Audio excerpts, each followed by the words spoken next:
Minnesota Vikings fans, welcome back to the Living in Loserville Podcast, Purple People Eaters Edition.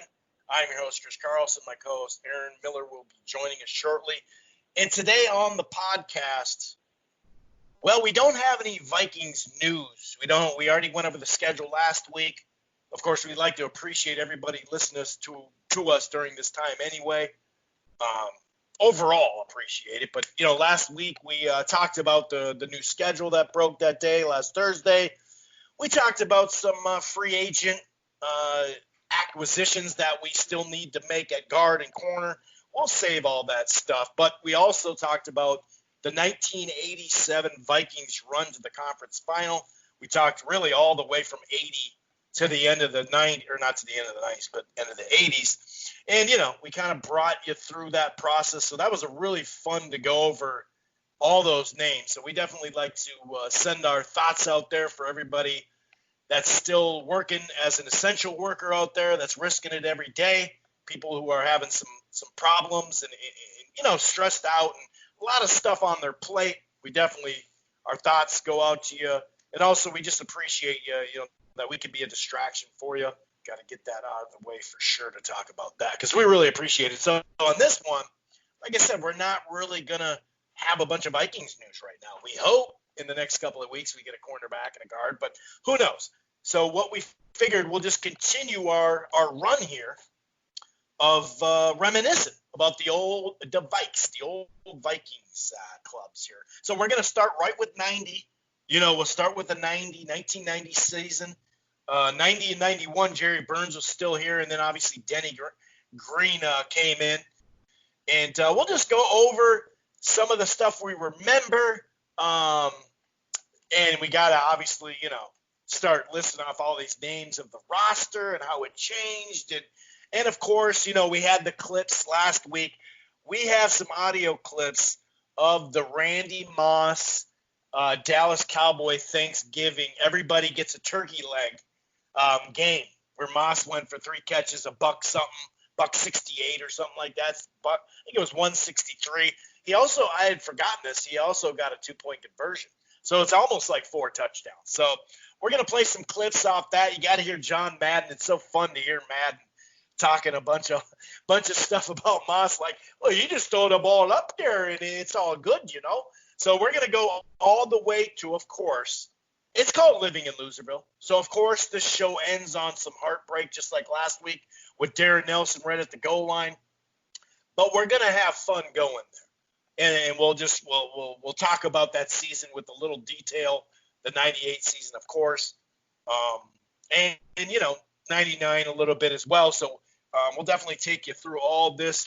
Real quick, though, if this is your first time listening to the Purple People Eaters edition of the Living in Loserville podcast, you can find it right here on blogtalkradio.com/rope-a-dope radio. Okay, so it streams live and archives right here on the platform, but you don't have to just go to Blog Talk and download it or listen to it in the browser. This show right here is under the Rope-a-Dope Radio podcast, and it's available almost everywhere at Apple Podcasts, iHeartRadio, Player FM, TuneIn, Spreaker, Stitcher, really across the board. We're also part of the Grueling Truth Sports Podcast Network, which can be found everywhere I just listed, including Spotify. You can use your Siri or Alexa through Spotify or TuneIn to find the platform. While you're at it, why don't you head on over to thegruelingtruth.com. That's thegruelingtruth.com. They got a great sponsor over there. It's betnow.eu with the promo code TGT. So that's thegruelingtruth.com. It's football, baseball, basketball, boxing, everything in between, hockey, almost everything, right? So one more thing, okay? If you're thinking about cutting the cord or you have and you're not quite happy, obviously a ton of us who aren't the essential workers working their ass off right now, a lot of people, because you've been staying at home, have been, uploading, archiving a lot of stuff. So I got something for you, though. It's pretty affordable. It's called AT&T TV Now. I actually do it myself. It's live streaming cable. They do have a 7-day free trial. The plans start as low as $55 a month. There's no annual contract as well. You can stream it anywhere. They have the cloud DVR. That's AT&T TV Now. Like I said, live streaming cable. However, if you're in a part of the country, in a part of the state or whatever you are, or by the airport where your internet's kind of shaky, they do have AT&T TV, okay? That's your normal cable platform. It's a growing platform. It's here in Minneapolis, Minnesota, parts of New York, in New York City, parts of Florida, parts of Texas, parts of California, all the way up to Seattle in the Northwest, other places like St. Louis in the Midwest. It's available at a fair amount of areas, let's put it that way. Not everywhere, but basically just Google it, AT&T TV, put your area code in there, see if you got it. Otherwise, AT&T TV now. Like I said, that's live streaming cable. Okay. All right. And like I said, a lot of people have Netflix or Amazon, and it's a lot different to just archive something rather than a live streaming. So they do offer both. So here we are, okay? I'm going to bring in my co-host, Aaron, and just kind of see how he's doing. How's it going, Aaron, man? How you hanging in there, man? This thing has been we're basically like this Monday or Tuesday coming up is going to be 2 months that we've been out of work, which is pretty freaking crazy, dude. Yeah, I mean, who would have thought that it would have been 2 months? I mean, I thought maybe it'd go long, but I guess we really didn't know when it began.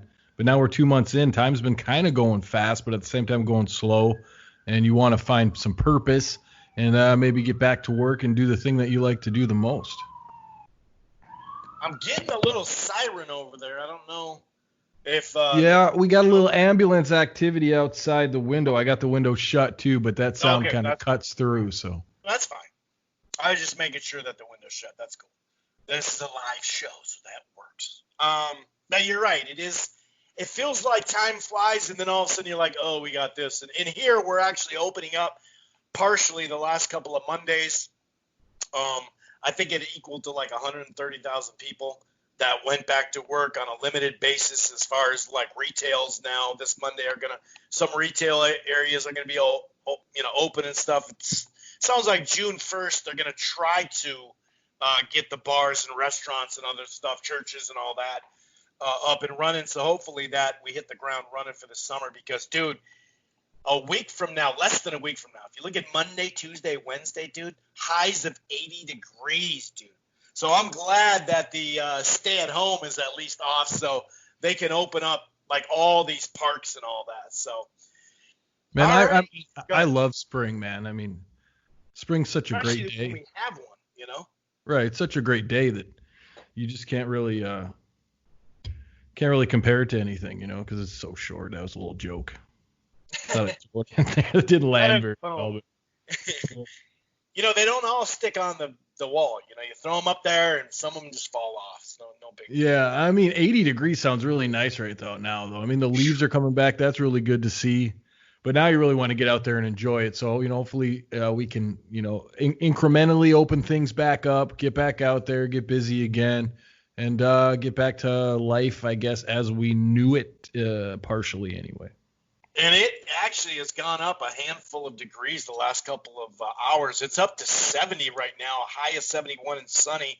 Looks like it's going to rain over the weekend, but man, Monday, high of 73. Tuesday, all sun, even though by the time we get there, it won't be that. 78, high of 82 3 days in a row. Next Saturday, 80. Like, dude, I'm so happy right now. Anyway, let's get down to business, shall we? Let's get down to business. So, like I said, 90 and 91, we were still having to like have a censorship bleep button ready for Jerry Burns in his post press conferences because you just never knew what was going to come out of Jerry's mouth. And I now am pissed off that I didn't get. I had a little audio of him last week, but maybe next week when we do a show, we'll have some audio of him cussing because that shit's funny, dude. Oh my god! But at this time, you know, we actually 90. We were 6-10. Points wise, we still could put up some points at 9 out of the 28 teams, and it's funny just to see 28 teams back then too. So we had Rich Gannon, of course. We talked about this right at the end last week. Herschel Walker. We had this certain trade that didn't quite go as well as we thought it would. And we still had the fullback in play, which is something that changed once Denny got here on the West Coast. Although, you know, it's different versions of the West Coast because Jerry Burns was West Coast, but he preferred the fullback, which at the time was Alfred Anderson. Gotta love him, too, at the time. Anthony Carter, Hassan Jones, Steve Jordan, Zimmerman, McDaniel, Lodermilk, Irwin. We still had a ton of dudes on our squad that we knew from that 87 run. Browner was still there. Carl Lee was still there. Studwell, a guy, he was in his 8th season by that time. I'm sorry, that threw me off. 13. I was wondering, like, 8. That doesn't make sense. 13th season by that time. Chris Dolman, Henry Thompson, and also Al Noga came into the scene. So, we started to kind of turn the corner. Then it was 8-8 in 91. Still had, Gannon under center. And it says it's listed as fullback. And, we ran the ball so many times back then. People did in general. So you saw a lot more fullbacks. But rookie year, he got 120 carries, 563 yards. Terry Allen joined the squad as a rookie to go along with Herschel, still at AC. And really everyone that I listed earlier. But the one big addition, and I said Steve Jordan, I believe, as well.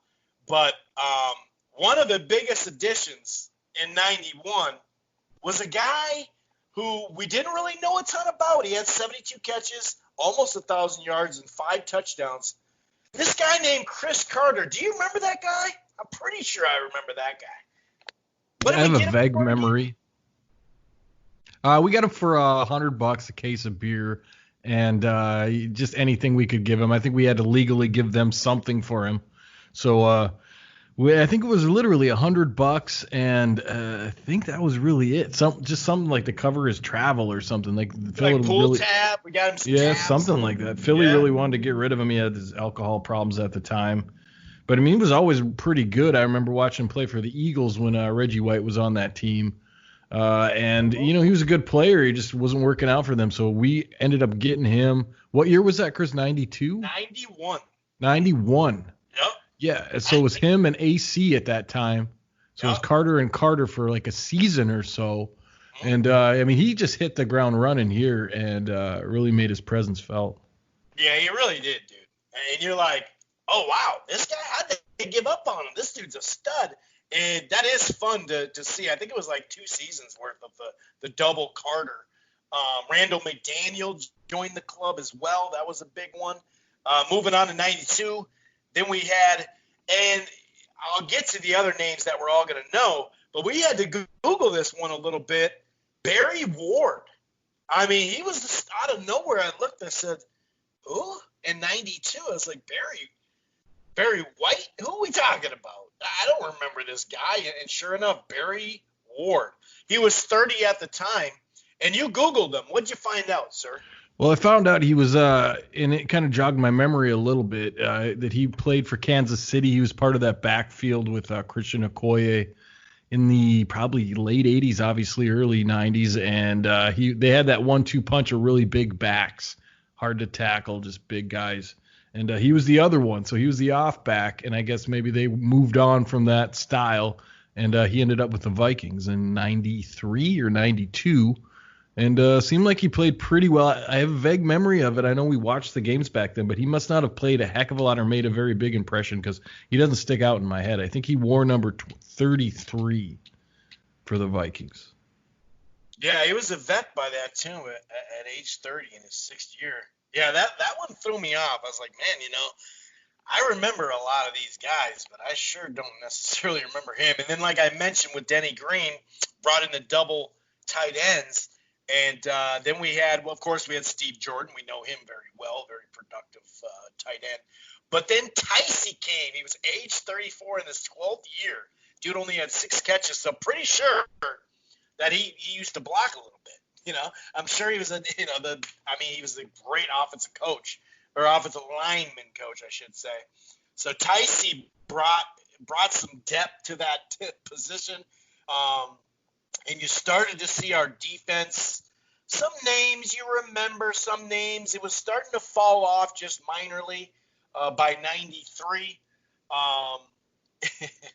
And in 93, so the Ward, that didn't really ring a bell. Of course, double Carters we still had.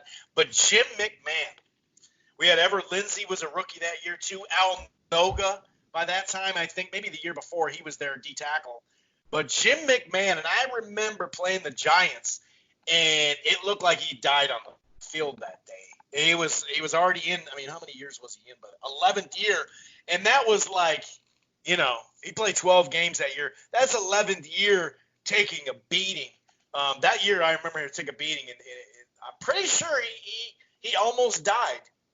Maybe he got another fork in his eye or something like that with McMahon. Remember he had that patch? Yeah. Vague memories of McMahon here. I think he played really one season here of extended time. Yep. Like I thought he had a decent year, but it was kind of in that transition. That was sort of the beginning of the Viking quarterback carousel, because we kind of went from the Gannon. Wilson and Gannon and Kramer to having some stability there. And then it just after that, I mean, we'll just continue to chronicle the changing at quarterback and how it goes. But another name that sticks out to me is Fuad Reveiz, the kicker. Yeah. We always got to bring him up. Remember Quadri Ismail? Oh, yeah. The Rocket, man. Yeah, I think he was probably doing most of the kick returns at the time. Yeah. Because he came on kind of slow as a receiver. I think he finished off his career here as a receiver who was, more or less effective. But I think he came out right away as a kick returner, and it was somewhat effective. But he was obviously the brother of Rocket Ismail out of Wilkes-Barre, Pennsylvania. I always remember that because it looks like Wilkes-Barre, but it's like Wilkes-Barre. Right. And then he went to Notre Dame, and then I think Ismail went to Syracuse. And so I followed that guy a little bit, Dolman. Carlos Jenkins was a linebacker that kind of sticks out to me a little bit. Jack Del Rio was on that squad in '93, Fred Strickland. He had good linebackers. And Del Rio obviously went on to do many other things in the NFL, so that was a name worth noting, kind of along with Tice. Yeah, that's a good call. Yeah, definitely. He's had a really successful career. Dwayne Washington joined as a rookie. He was a guy that hung around for quite a while. And, of course, Eddie Mack. By the time we get to 94, now talking, and it's a great transition, Warren Moon stepped in the place. And he had a pretty damn good season there for a couple of years. It was just Terry Allen in the backfield by that time, too, in his third year. And you could see, Todd Stussy was a rookie that year. Andrew Jordan, and that was the other tight end. By that time, Steve Jordan was gone. So we had Adrian Cooper and Andrew Jordan in the double tight end spot. So that was something that was a little bit different. You started to see, like I mentioned, Jeff Christie as well come in there. Jake Reed now was next to Chris Carter. I mentioned Todd Stussy, I believe. So then you get into 95, and that year they were 10-6. And I believe in 94, and I remember this, they had beaten Chicago twice during the regular season. The second time, I believe, was at home, but it was in the overtime. I remember that. And, of course, wild card weekend, first game in the playoffs, obviously, and we got to play Chicago for a third time. And we know how that works in the NFL when you got to play a team 3 times and you've beaten them twice. To beat the Bears a third time, it wasn't going to happen. I remember that. I remember them losing to that, going, damn it, I wish we could have just lost to once. We would have won this game. It was just that living in Loserville stuff, And the sticker to that was that we lost to, I think, was his name Steve Walsh out of Creighton-Durham Hall. Went on to play college at, I think, did he go to Miami? Miami, yep. Yep, and then he came back, went to the Bears, was somewhat good, and then beat us in that playoff game that you speak of. Yeah, so that was interesting. And then we got, remember, Dwayne Washington came in on that squad in 95. He was a good corner, wore number 20, Orlando Thomas. We talked about his tackling a little bit, or lack thereof. Kind of had that safety, man. We've had 2 or 3. You can throw Sendeo in on this one. Just got to take another shot at him. But Orlando Thomas, Corey Fuller, who's a mouthy corner. We talked about him a few weeks ago. Eddie Mack was up in that defense. Eddie Mack, the undersized demon, dude. I loved Eddie Mack, dude. And then I think we had Corey Stringer as a rookie that season, which, later would fill out in the 90s. Yep, you're right. Brand new rook. And that year also, when we're into right around the 95, we had Robert Smith, like you mentioned, Orlando Thomas. And that year there was that's when you started to see our defensive line go, really? Okay, so what happened? So we had Derek Alexander, and that was the year Warren Sapp was sitting for us right at in Tampa Bay. I literally think it was the next pick or 2 picks later or something like that. They, of course, picked him because, he had tested positive for marijuana and I believe coke, but I'm not sure. But it's kind of like, dude, first of all, he went to Miami. Okay, it's South Beach. And second of all, one of his best friends was Marley's kid. Bob Marley's kid was like a safety or it's a linebacker at Miami. So you're hanging out with Marley's kid. You don't think you're going to smoke some weed? Like, come on, dude. But that was a big thing. Like, oh, no. And then he was in the Hall of Fame. So I guess I bring that up on some – God, I remember that. But also by that time, it was just John Randall that we knew then, really on that line. So it was starting to – Broderick Thomas, man, I haven't heard that one in a while. Wow, I forgot that guy. So they were 8-8 that year in 95. And I think Jeff Christie in 96 came along. And like I mentioned, that D-line was kind of strange. Yeah, I mean, these were the years where we could not find a defensive end. Do you remember? That's why we ended up with Derek Alexander. We took a shot on him, kid out of Michigan State, the Army pants on. What was his name? He came a little bit later in the 90s, but he was an outright disaster. We just couldn't find a defensive end. I mean, on that 95 team, you had the Roy Barker and Derek Alexander experiment. And then I think in 96, they tried to move someone else in or sign somebody else there. Quickly look at that. But, yeah, that was where we could not find a defensive end, and there was all kinds of theory. Fernando Smith. That's what it was. The guy in 96. I had him there. I said, this is him. Good call on him. Yep. But he's not the kid I'm talking about out of Michigan State. He comes a little bit later, okay. But that was the no, that was the Demetrius Underwood, but that's a couple years from now. The names comes back. But, yeah, Fernando Smith rings a bell, Derek Alexander, still John Randall in there, and then we had a Sir Tuolo at the other 3 technique, and he managed to hold that spot down for a couple seasons, it seems. Yeah, well, we did bring in what's-his-toes the next year, Jerry Ball as well. So I think they kind of rotated. I think he was a third down guy to get after him too. And Talley, I remember Talley. I believe he was with the Bills for a long time too. Yep. God dang, I remember Talley, dude, that linebacker. Wow. Dixon Edwards, I think we brought him up. I'm not sure. Brady, even Jeff Brady, I do remember him. So, yeah, you start to look at that secondary too. Fuller, Washington, Griff, Thomas. It was pretty much set there for that going into that season. And we were still on some Warren Moon in 96. So we had kind of stuck with Moon because he had been producing. I mean, no doubt about it. Now, that year, it wasn't as good. We actually were – it had dropped by that time, 23 of 30 for scoring, 23 out of 30. So we're already up to 30 teams by that time. So then 97 comes around. And speaking of playoffs, that's where it was starting to – the Denny Green stuff, although they improved up to 11th out of 30th in scoring 22 points a game. And Brad Johnson, who I remember Brad Johnson, we used to always say this shit when we'd be like in the dark throwing a ball or just randomly throwing a football. Brad Johnson looked like a deer in headlights when he first got on the squad as a rookie in preseason. I remember you and a couple other people, me and you, used to always have this ongoing joke of, I don't know if Brad Johnson's ever going to be a starter because this fucking guy looks like a deer in headlights. And sure enough, he had a really good year that first year, but it was injuries when he was here. That was his thing, and that's why we had to kind of get rid of him because it was like, well, you're going to pay this guy, but he's been hurt, and obviously we'll talk about who he brought in after that. But Brad Johnson, he went on to have a decent career with Washington, but I remember looking at him when he was younger going, I'm not sure about this guy. Yeah, he had the happy feet. I mean, he just couldn't keep his feet planted in the pocket. And so, yeah, we had that joke about it. Just, hey, or just fucking get rid of the ball. And, yeah, I remember that one. And then, Robert Smith came in that 97. He might have got there a year earlier, but he was injured too all the time. And he had long legs and, he'd get, hit by the sideline and his legs or his knees, something would happen. And that's when he just couldn't stay on the field. He just, kept getting hurt and hurting people. Well, you keep him, you get rid of him. What do you do? And that was the question marks in that season.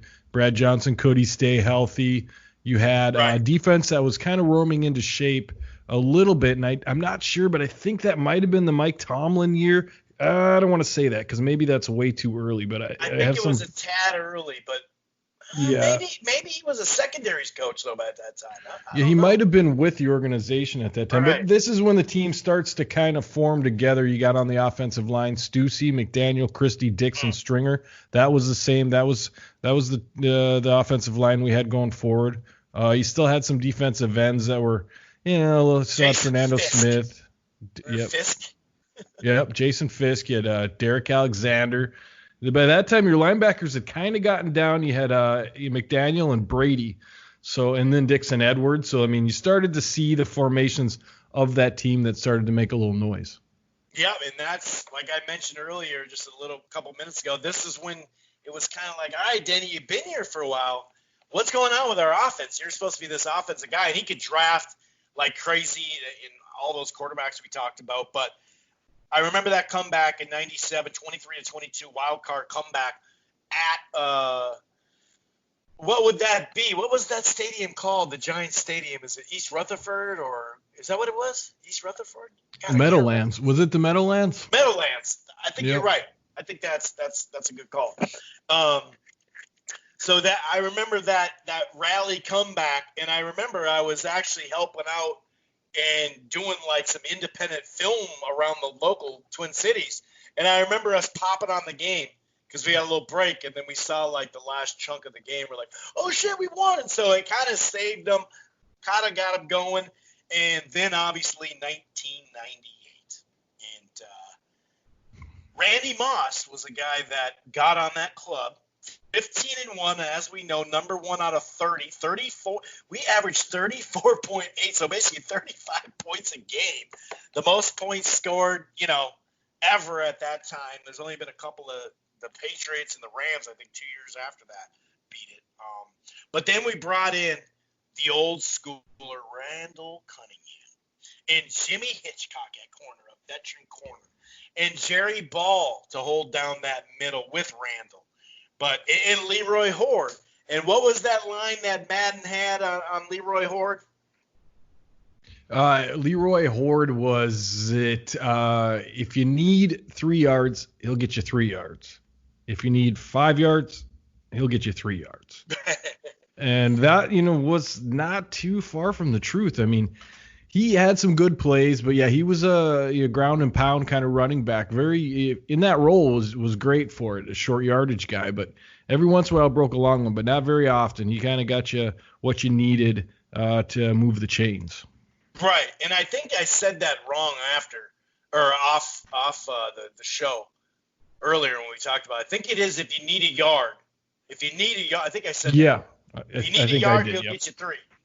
If you need 5, he'll get you 3. That's just the Madden right there, dude. That's Madden all over it. But obviously, Randy, took the freaking league by storm to say the least. You had him next to Carter. By that time, we had 3 wide receivers set. Obviously, 3 deep: Moss, Carter, Reed, and Andrew Glover was the tight end at that time, a sole tight end. Who was a pretty solid tight end, like we mentioned. Pretty much, we mentioned Devin Alexander. Obviously, we'll bring him up a little later. Gary Anderson had a pretty good year that year. During the regular season, 16 games, 35 of 35 for field goals, and 59 of 59 for extra points. So he had a pretty good season, I guess. Mitch Berger was a damn good. Oh, David Palmer from Alabama. Yeah. He was a fun little player that on third down could go off, and obviously he was punt, return, and kick return. Was it a deuce, little 22, little scat back? Yep, deuce. Man. Yep. Yeah, that squad was pretty. That was a great squad. The offensive line was good. Like you said, we, highlighted that coming together in 97. And then, Moss, you look at his, he drops to 21 in the draft. He had some issues. Well, Denny was just sitting there waiting on him. At 21, he got through Dallas, who said he was going to draft him. They didn't. He fell through, and we picked him up, and then we didn't really hear much about him at all until the preseason. They kept him pretty quiet in training camp, so you knew, you heard a few things slip out like this kid's good, but we didn't really hear much about it.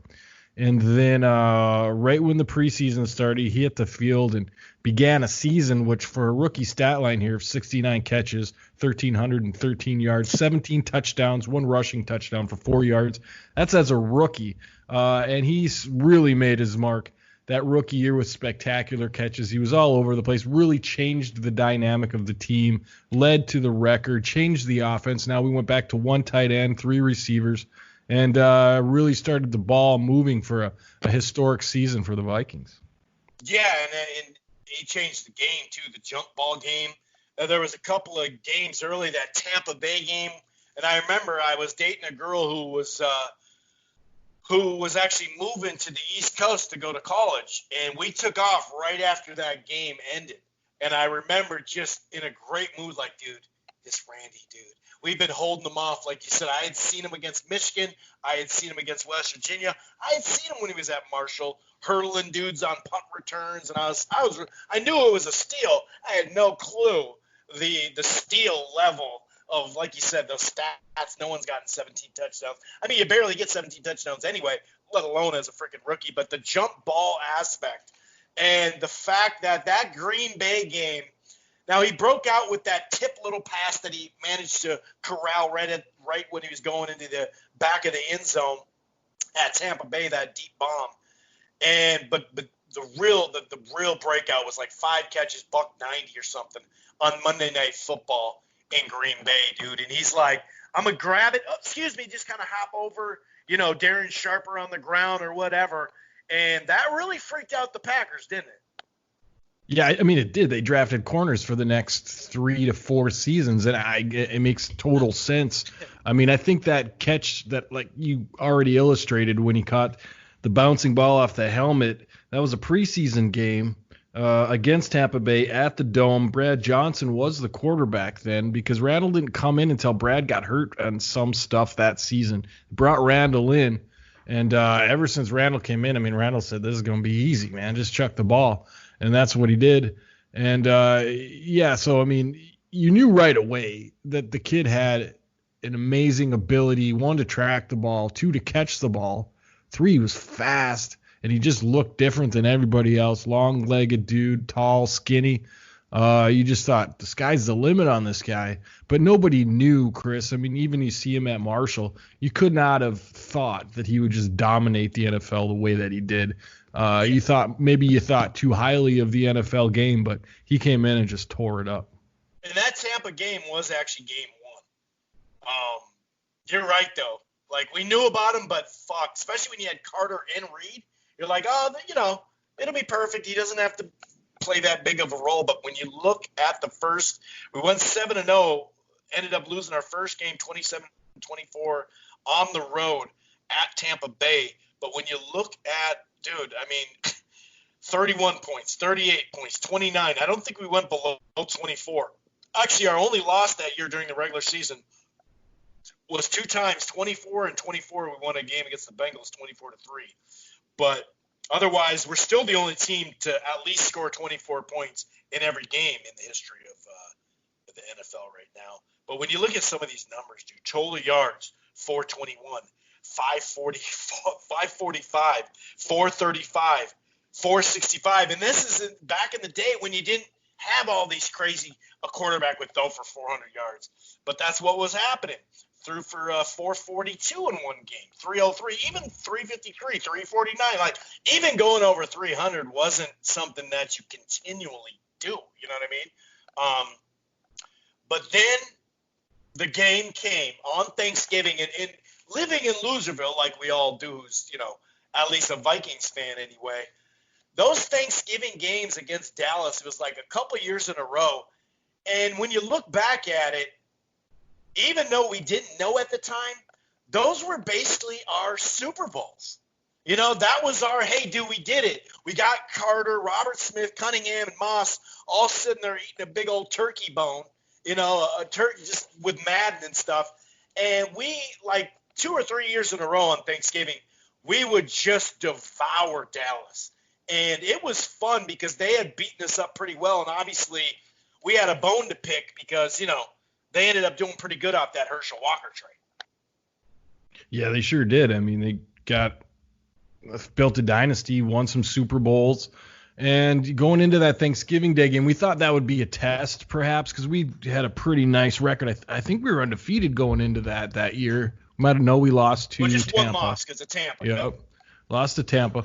But so we were riding high. I mean, this was it. We had this unstoppable offense and unstoppable players on that offense, and we were just thinking, okay, you just didn't want to get our bubble burst. We didn't want anybody to get hurt, didn't want anything else.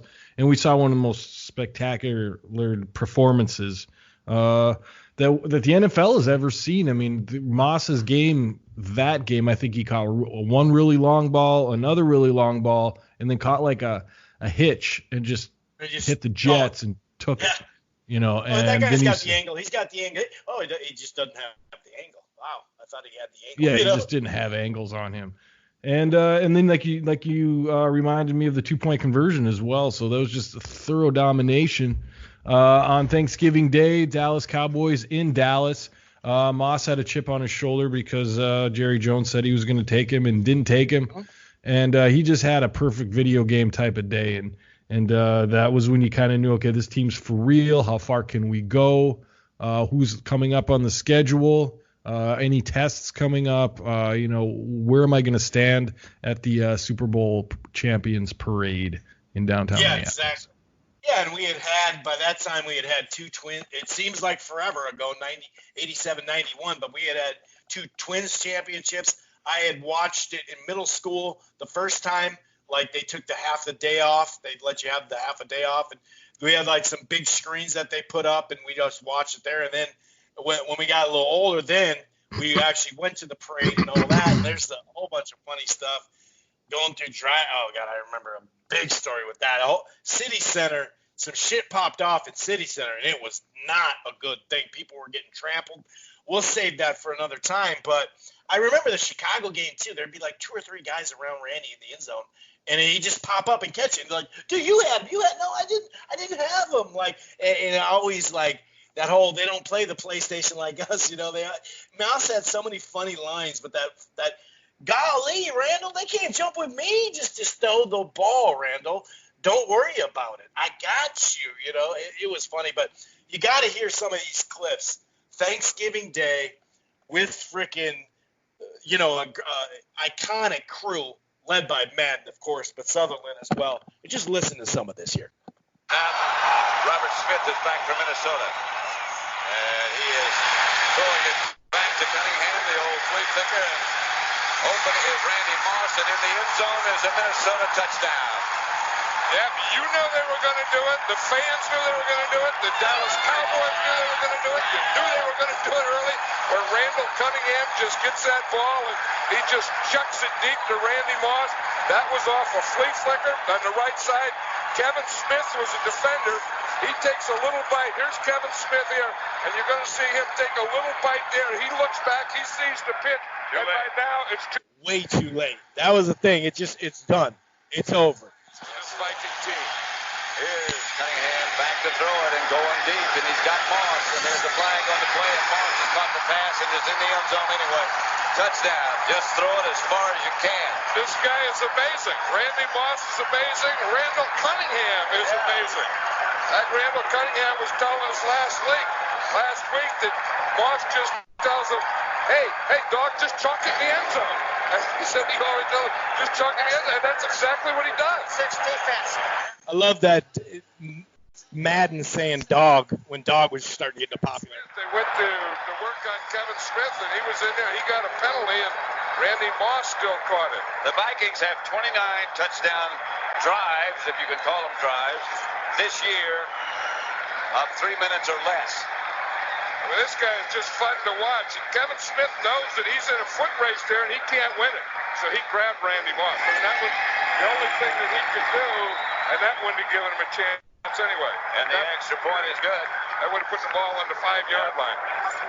I tell you what, you watch these two guys, Cunningham, the veteran, and Moss, the rookie, and I don't know how you stop them. I don't either. And they're so fun to watch. I mean, you can put two guys on them. That doesn't do any good because Randy Moss could just outrun them. And Randall Cunningham could throw the ball as far as Randy Moss can run, or darn near as far. He has 2 catches for 107 yards and 2 touchdowns. Yeah, I don't like to go overboard on a thing, but I start to say this is the second week in a row that we saw Randy Moss, and I think right now he's the best wide receiver in football. The most dangerous, I think, without question. Ball down the Here's a 2-point conversion. Cunningham's going to make another jump ball, and Moss just takes it away. Just toss it out there, and Randy Moss is going to come down with it. The Cowboys showing blitz. Minnesota. Randy Moss breaks a tackle, and Randy Moss races down the sideline, and Randy Moss just outruns everybody into the end zone. He is incredible. It's just so fun to listen to those old clips. And I'm looking at that. I saw that, like you said, that little one hitch, and he actually takes a hitch, starts running, and the guy had an angle on him, and he looked like he was going to go on the inside a half second, and then just kept going straight, and it was just like, okay. And that's what happens when you don't have Deion Sanders, and probably half of that would have happened easy. But I remember Deion was out of that game, and it's like, yeah, you should have had Deion on that one. But obviously, like I said, looking back at that, just hearing Madden talking about that during his rookie season, it's just funny how he's like, you know what, I hate to overdo it, but this kid's just crazy. It's just so fun to hear Madden with that old stuff, man. Well, it was like the first time you saw anybody that you just couldn't overthrow. I mean, you kept trying to, post Randall Cunningham, we kept trying to get guys in here who had big arms that could just chuck the ball. You had Culpepper, you had the gunslinger Jeff George. And so you had these guys that could just chuck the ball because you knew Randy could catch anything that you threw out. He could track and catch any ball. And I don't think that was seen before in the NFL, where you could just not out-throw a guy. He was that fast. And the thing is, he's a long strider, so he didn't look like he was that fast. But then you just saw him run by everybody, run past everybody. If you caught him, you were lucky. And Madden probably wanted to go ahead and say a little bit more, but he just kind of held himself back because, it turned out to be the best receiver that ever played this game. But, it was his rookie season. What are you going to say about that at that point in time, right? Except for what Madden said? I think he wrapped it up perfectly, and he had a knack for doing that. But, you could just tell he was blown away, and Summerall was blown away, and the league was blown away. We were blown away. Everybody was blown away. Randy was incredible. And that season was just an eye-opener of what the NFL is now. Yeah, exactly. And after that loss to Tampa, like you said, 31-24 over the Saints, 24-3 over the Bengals, 28-14. I want to say it was either Fuller or Hitchcock that had a pick six in that game. Cowboys, 46-36 in that game. But 48 the next week, 48-22. And that was the Bears when they're like looking around. This is at home, like what's going on? Baltimore, 38-28. Jacksonville, and I remember this. There were some pick sixes in this too. 50-10. We just laid it on them, dude. 108 yards rushing, 417 total. They went on a run of 471, 458, 420, 417, 465 total yards. And remember, these are yards that you didn't see then. You didn't see total offenses going way over 400 much like you do now. And then 26-16, kind of a grinded out game on the road at Tennessee. And I believe they're at, what was it, Vanderbilt? I think it was Vanderbilt because their stadium wasn't ready yet. I remember that game. They got into the playoffs, had a bye, obviously, because they were the number one seed at 15-1, 41-21, just devoured the Cardinals, and then Atlanta came in, and you know what happened there? A couple of things happened. We got up on them with a chunk of time left. We said, hey, we got the best offense in history. We got a couple of guys you could throw it to. We got an old vet who could just chuck the shit out of the ball still. He's not running here. like he was there. And I remember even Cunningham had like a little microsurgery like in our bye week. It was like, what? Oh, he's okay. He's fine. No problem. And, his arm did start to wear down a little bit that year because he was throwing it so much. And, he was an older guy, obviously. But they did get him on the blind side on, I believe, like a second or third down. Made him hit him, strip, got the fumble, and they scored a touchdown. So they kind of, I think it was like, 17-10 or something at that point. And it kind of lingered in to the decision with Denny. But before all that, of course, we had the perfect Gary Anderson, miss, which did hurt. That would have put him up by 10. But people forget about Robert Smith. The Robert Smith that was going to be a doctor, and he was so smarter than everybody. And, hey, he's a smart guy. But, that's the difference between book smart and street smart or football smart, however you want to look at it, Wonderlic stuff, whatever you want to say. Robert Smith had like 3 different first down pickups where he kept going out of bounds, dude. With like 5 minutes left, we were driving with him. I was just screaming at the TV. Yeah, I mean, you saw him in Ohio State. He had trauma. I think his coach said it. Yeah, he wanted to study, and that was his problem with Robert Smith at the time. And he came out. He's often injured, like we said earlier, and he finally kind of got the gears going. Had a couple good seasons in this 98 hit. Had a great game. You're right. He kept running out of bounds for some reason. That was odd. And then they took a knee at the half, which you said kind of led to, that's when I first started to sink in is like we might not win this game. But I still had total faith that we would. We're 14-1. Kicker never misses. All that good stuff. We just had momentum going our way. In that second half, we started accruing injuries. And, whether we thought it was on purpose or not, we started losing all these defensive players, ankles, knees, shoulders, started getting picked out. And the game just kept getting tighter and tighter and tighter. It comes down to, Gary Anderson is perfect for the season. Hasn't missed anything. It's money, not too far. What's a 30-some odd yard kick.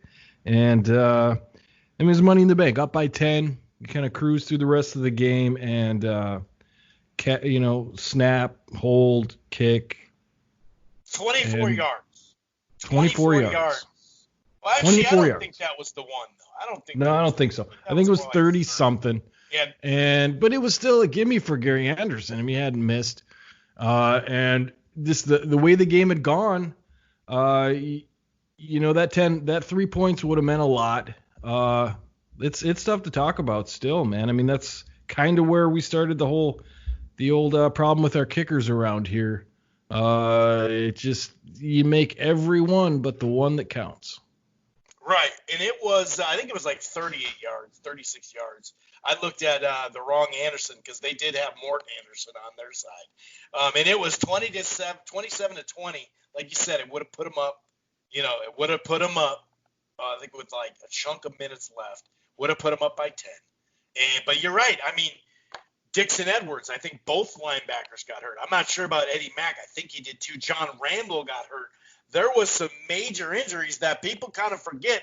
That Denver team who had been peaking and had beaten Green Bay the year before, and they were going to repeat, and they slapped Atlanta all around that next, that Super Bowl. That it's not. People always kind of like, oh, we would have won for sure. Well, I don't know for sure on that one. That was a damn good squad, and we had lost some key injuries. But like you said, just leaving that door open for them. It was 27-17. Dude, even before this though, look at this, dude. It was 20-7 when we got the ball back right before, or when we got the ball with like whatever seconds left at the end of the second. A couple minutes left, and they scored there. But otherwise, we were up 20-7, and then all of a sudden it was 20-14. That's what that score was, and then they scored a field goal in the third. Put 10 points up in the fourth. We obviously only scored that one touchdown to go up to get to 27 in the fourth quarter. And it was Matthew Hatchett, dude. Remember Matthew Hatchett? I do remember Matthew Hatchett. Yep, he was that fourth wide receiver that I saw a little bit of time. I think maybe Jake Reed had some injuries during the season, and he came in and played at that third spot. And I just was thinking back now, sitting on my grandparents' floor, started the day thinking, all right, just one more. We go to the Super Bowl finally. And just first half, we rolled right through it, man, and all was good. Everybody was happy. And then that impending doom started to creep in beginning that second half, Chris. Elbows, guys going out, Dixon Edwards, all these injuries, like you had mentioned. And then it started the game tightened up. Anderson started to run the ball a little bit better. Things started to loose up defensively. And it just started to feel like, oh, man, is there a way that this game can get away from us? And sure enough, it did. And it was a sad, sad day in Minnesota. The Dirty Bird, Jamal Anderson, and it was 27-20. Like I mentioned, and Mort Anderson added it to where it was 27-20 at that point, because it was 27-17. We would have had a 10-point lead again, missed the field goal. They came back, and then with 57 seconds left, and that's why we had about 50 seconds left. That makes a lot of sense. Terrace Matthews from Chris Chandelier is what we used to call him back in the day, Chris Chandelier, because he was always fucking hurt. They had that 57 seconds left. They got it 27-27. They did the kickoff, so that took off that little time. And then what do you make? I mean, dude, Denny, you got the best offense of all time. You got 50 seconds left. Take a fucking shot. Yeah, I mean, obviously, that was when I hit the ground, man, and fist in the carpet. I knew that was just a bad harbinger for what was to come. You take a shot. You got Randy Moss, take a shot. You got Chris Carter, take a shot. You got a screen pass. You got anything like that could possibly pass interference. Something. Whatever. It would have been something positive. Yeah, 80% chance that something positive would have come out of that. And he did not do that, and we still hold that in our bag of regrets today. Boy, do we, man. Oh, my goodness gracious. So, obviously, they went down swinging. Well, they actually didn't go down swinging because they didn't try to swing. They didn't throw a punch in that last 50 seconds. They ended up kneeing it, and his excuse was, well, you saw what happened before, It's that old school coach. Well, we just coach them, and we adjusted. We made an adjustment, and it's like, dude, all you would have had to do is, make sure, hey, Randall, get an extra fucking tight end over on his blind side or something, and say, hey, Cunningham, remember what happened in the second quarter? Just fucking get rid of the ball a tad earlier then. If you're feeling any kind of heat, just fucking throw it, whatever. But they decided to take a knee. Still don't understand why. They must have been out of timeouts or something like that. That was kind of weird now that I think about it. But then obviously the next year, so that was done. Next year we're 10-6, still a damn good club, 5th in the league out of 31 now teams. Jeff George, we mentioned him, was just like, oh, I love Randy Moss, dude. He put up 23 touchdowns in like a shortened season. He only started 10 games. 23 touchdowns, just chucking it with Moss, because Moss is like, oh, I love this dude too, because he'll just fucking throw it. I could care less.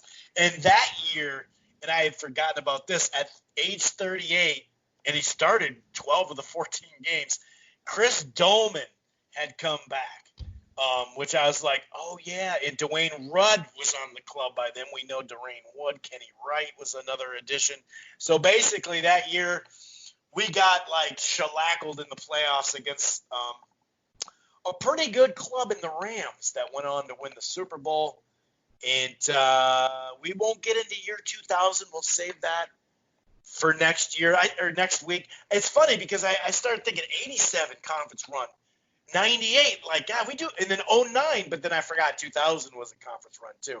I started thinking like 2018, the end of, we got a ways now to wait to the end, near the end of a decade to try to get back to the conference final. But then I remember 2000, we did get to the conference final. So we're going to stop it right there.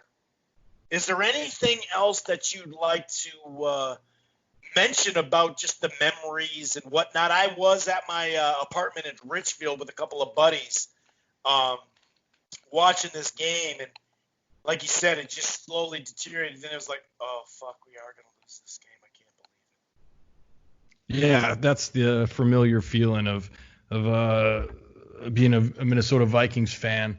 And we want that to change. We hope that changes soon. But, even with that Gopher season we had last year, you still had that sinking feeling.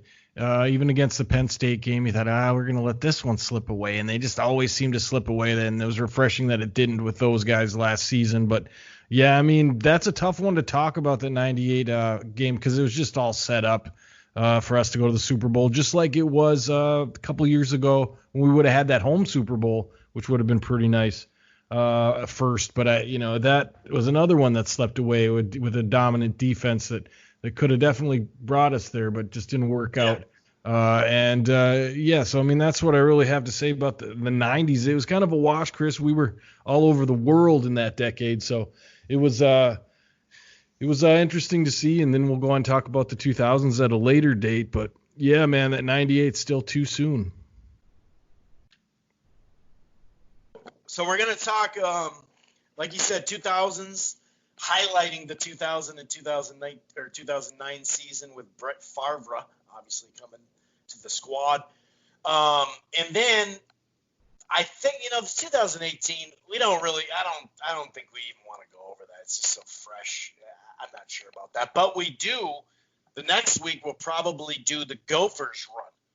That run that never happened, the 1996-97 Gopher run. And we have a good backstory during that season where the season started, we got going.